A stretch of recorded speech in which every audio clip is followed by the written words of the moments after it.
Replace the toner cartridge in HP LaserJet Enterprise MFP M631, M632, and M633 series when the toner is low or empty.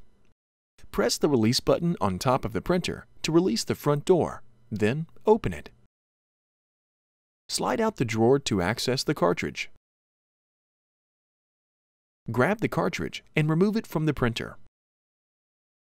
Remove the new cartridge from its packaging, then slide it out of the plastic bag.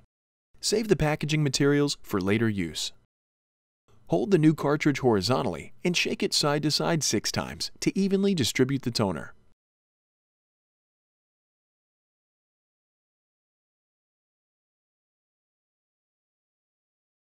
Remove the orange cover from the cartridge.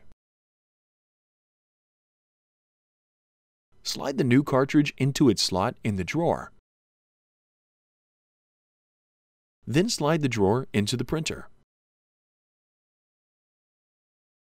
Close the printer front door and resume printing. Recycle the empty toner cartridge using the plastic bag and box from the toner cartridge installed. For more information on recycling empty toner cartridges, visit hp.com/recycle.